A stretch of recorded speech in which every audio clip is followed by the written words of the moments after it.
Usually dati, dalawa lang kami ni Derek eh. Tapos, and then, nagpasukan na yung iba sa production. Kaya, naging parang one big happy family kami. Masaya siya. And then, nakakapag-travel kami sa iba't ibang places. Tapos, nakakilala pa kami ng mga magagaling na photographer sa Pilipinas. Hindi lang dito sa Pilipinas, kundi, bali, nakilala ko rin yung mga tiga-ibang bansa. At saka, aside dito, really a blessing because ito talaga yung field na gusto ko. Ito talaga yung field na sobrang love ko. And para sa akin, ito yung work na alam kong hindi ako mapapagod. Ang pinaka-importante sa lahat, I'm also happy because yung family ko sobrang supportive sa akin sa lahat ng ginagawa ko and kung nasan ako ngayon. Our objective was really plain and simple. We wanted to interview photographers and then i-share nila yung insights nila, tips and techniques sa mga viewers namin na photographers na rin. Originally kasi yung show was supposed to follow this young lady as she travels around Asia, meeting people, encountering different cultures, and she has these point-and-shoot cameras and she documents her travels. And then she blogs about it, she writes about it, and she shares those experiences nga dun sa mga viewers. But ito yung twist. Since gusto niya ma-explore yung craft ng photography at ma-discover kung ano talaga yung mga tao behind that, na, all those stuff about photography, ito na. She meets mga eksperto sa larangan ng photography. And then, she shows yung mga photographs niya dun sa mga expert. And then, these experts comment on those photographs. And then, dun na natututo talaga yung young lady namin na yun. And then, eventually, pati yung mga viewers, matututo rin sila sa craft.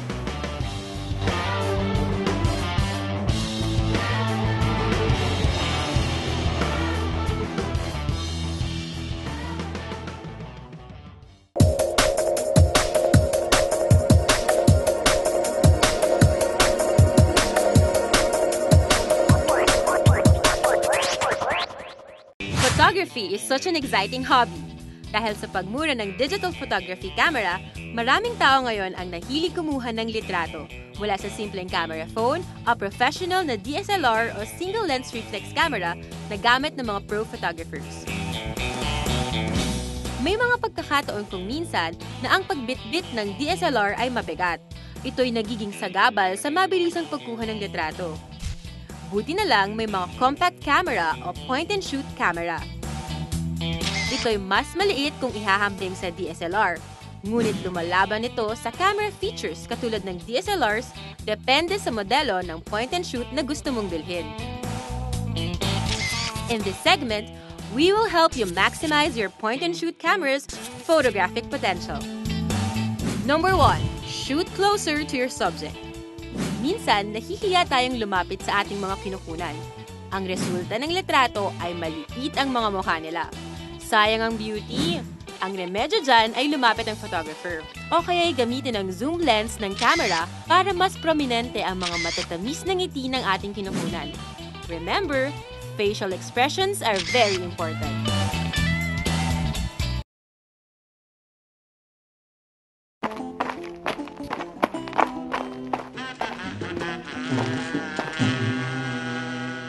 Number 2. Use your built-in flash.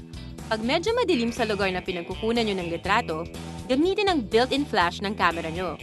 Malaking tulong ito sa picture quality. Pag walang flash, ang litrato ay punong-puno ng bahid ng video noise o grain, magaspang na burug-burug.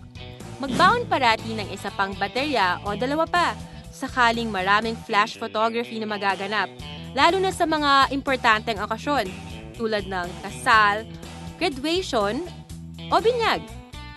Number 3. Avoid camera vibrations. Minsan, ang malabong kuha pala ay dulot ng tinatawag na camera shake o panginginig ng kamay habang hawak ang camera. Nagiging mas halata ito sa mga litratong kinunan sa medyo madilim na lugar na di ginagamitan ng flash. Kaya pursado ang camera na kumuha sa mas mabagal na exposure. Bagamat halos lahat ng camera ngayon ay may anti-shake o image stabilizers, importante pa rin tandaan na walang papalit sa steady na mga kamay. Kaya pag kayo'y pasmado, maigi kayong bumili ng isang camera accessory katulad ng tripod. Malaki ang tulong ng tripod sa litrato at videos nyo, sapagkat ang litratong may bahid ng camera shake ay masakit titigan ng mga panauhin. Lastly, experiment. Ang mga digital camera ngayon ay maraming special effects filter na nakatago sa microchips nito para di na kailangan ng computer. Bongga, di ba? May soft focus effect, nostalgic effect, low-key look para sa mga drama ng litrato at high-key look para maliwanag. Kayo, anong trip nyo? So, there you go. Just remember, shoot closer to your subject. Use your flash when the lights get dim. Avoid camera shake for sharper pictures. And finally, experiment with the other fun features built in your point-and-shoot camera. Are you ready? Say cheese! Our best photos for this week are the collections of photographs that you, our viewers, have chosen that depicts the different genres of photography.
On behalf of D-Chef Productions and the rest of the Camera Geek TV crew, we would like to express our thanks to Net25 for airing our show so that it could reach viewers both here and abroad.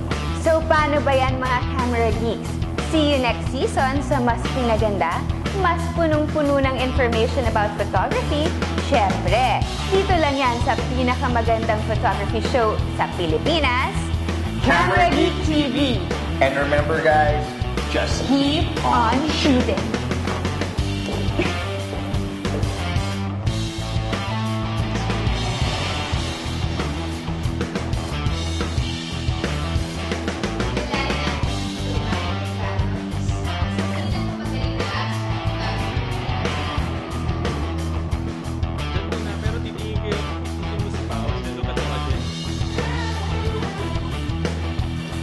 I'm so excited na, Paolo. Oh, kaya sit back, relax, chill. Nagsisimula pa lang ang mga season ng Camera Geek TV. Yay!